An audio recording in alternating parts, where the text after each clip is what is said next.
How to delete payment method on Lyft app. Let's get started. Launch your Lyft app. Make sure you have already logged into your account. You'll land to this kind of interface. Now at the top left corner, you're gonna find 3 bars. Click on that. Different options will appear. Navigate to the option of payment. If you have added any of the payment method, it's gonna appear on this page. Now how to delete it? All you have to do is go ahead and click on that payment method. Then remove all the details. In the case you have selected credit or debit card, you will land to this kind of page. You have to clear up your card number, CVV, all the details and click on save. Likewise, in the case you have selected PayPal, you have to remove all the PayPal details.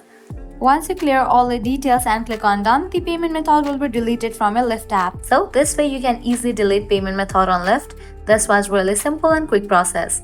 At the end, if you guys find this video helpful, don't forget to like, share and subscribe to our channel. Thanks for watching.